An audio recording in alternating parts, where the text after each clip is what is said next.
নমস্কার। কবি সব্যসাচী দেবের লেখা কবিতা কৃষ্ণা।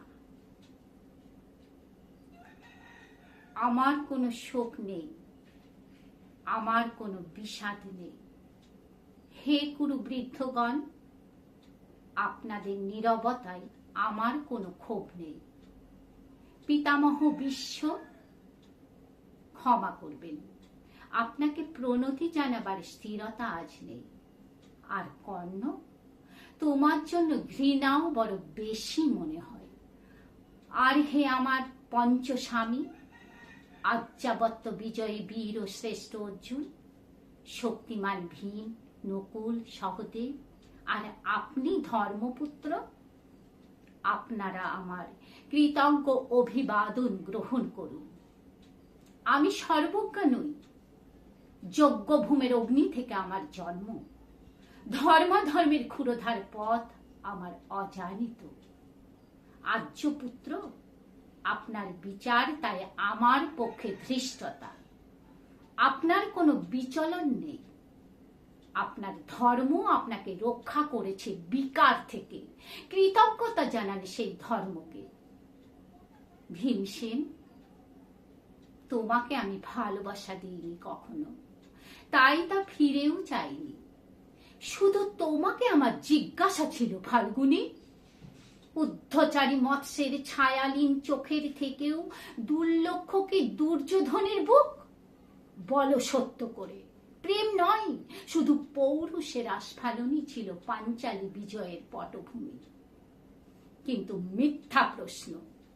আমি জানি তোমার কোনো উত্তর নেই, যেমন নেই কোনো ভালোবাসা। তোমার শুধু আশা আছে।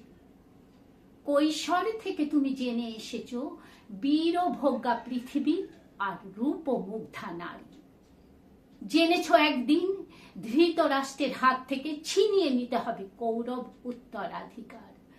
জেনে এসেছো যেখানে যা কিছু সর্বোত্তম, সেখানেই পৌঁছতে হবে তোমাকে। শুধু এই কুমারী লক্ষ্যের দিকেই তোমার দৃষ্টি ধনঞ্জয়, তাই অনায়াসে তুমি সরে যাও এক নারী থেকে অন্য রমণীতে। তোমার পূর্বপুরুষেরা যেমন একদা এক তৃণপ্রান্তরকে নিঃশেষ করে চলে যেতেন বনান্তরে, এই দ্রুত সভায় দাঁড়িয়ে আমাকে জানতে হলো নারী শুধু কয়েক প্রহরের বিলাস সঙ্গিনী।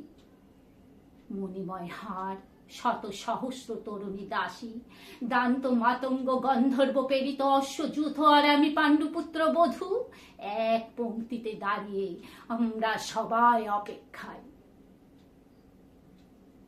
পিতৃগৃহে যেমন দেখেছিলাম আহিরিনীরা দূর গ্রাম থেকে নিয়ে আসে তাদের পসরা, আর তার উপর ঝুঁকে পড়ে লুব্ধ ক্রেতার দল আমাদের ব্যবহার করার জন্যে, তেমনি উন্মুখ হয়ে আছে যারা আমার পতির আত্মীয়, আর আমাকে আমাদের বিলিয়ে দিচ্ছেন যারা, তারা আমার পঞ্চস্বামী।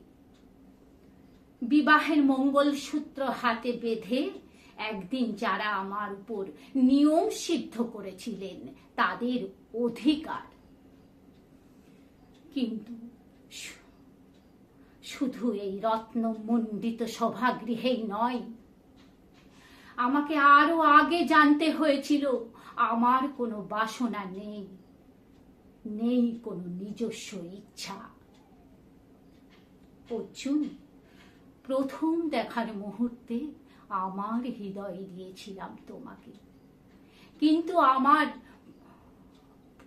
শরীরকে প্রথম আলিঙ্গন করলেন ওই মহাভাগ যার খ্যাতি ধর্মপুত্র বলে।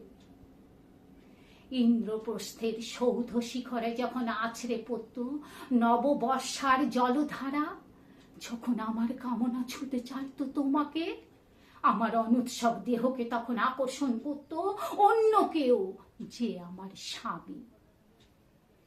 বসন্ত রজনীতে কিংসুকে প্রমত্ত উল্লাস মুহূর্তে তোমার ব্যাকুল বাহু টেনে নিত তোমাকে নয়, অন্য কোনো যুবতীকে। বারে বারে আমাকে সন্তানবতী করেছে পুরুষ, কিন্তু তারা প্রত্যেকেই আমার আকাঙ্ক্ষিত নয়। কোনো প্রার্থনা নেই আমার। কুরুবৃদ্ধরা বিলাপ করুন, জ্যেষ্ঠ পাণ্ডব প্রহর গুনুন, কোন পুণ্য লগ্নে ধর্মরাজ্য নেমে আসবে মাটিতে। ভীম, অনুগ্রহ করে স্তব্ধ হও। নকুল সহদেব, বিচ্যুত হয়ে না অগ্রজের প্রতি অটল বিশ্বাসে। আর অর্জুন, অন্তঃপুরে যাও, সেখানে তোমার জন্য স্নিগ্ধ শরীর সাজিয়ে রেখেছে তোমার কোনো প্রেয়সী। শোক নয়, লজ্জা নয়, এই রাজগৃহে দাঁড়িয়ে আমি জানলাম প্রেম নয়, শ্রদ্ধা নয়, অধিকার নয়, নারী শুধু প্রয়োজনে। জানলাম এখানে কোনো ভেদ নেই, ধর্মপ্রাণ যুধিষ্ঠির, শক্তিমান ভীম, প্রেমিক অর্জুন আর লোলুব্ধৃত রাষ্ট্রনন্দনদের মধ্যে। প্রতিকার চাইছি না, যা শুধু বিলাসের সেই বস্ত্র ছিনিয়ে নেয় যদি কোনো দুঃশাসন নিক। আমি কাঁদছি না। চারপাশে ভাসানের ডিঙায় পশুদের উদ্দাম নাচের ভঙ্গি আমি দেখছি না। চারপাশে ক্লিবদের অক্ষম বিলাপ আমি শুনছি না। ধনুর্বাণ নেই, আমি ফিরিয়ে আনছি আমার জন্মের স্মৃতি, যজ্ঞের আগুন।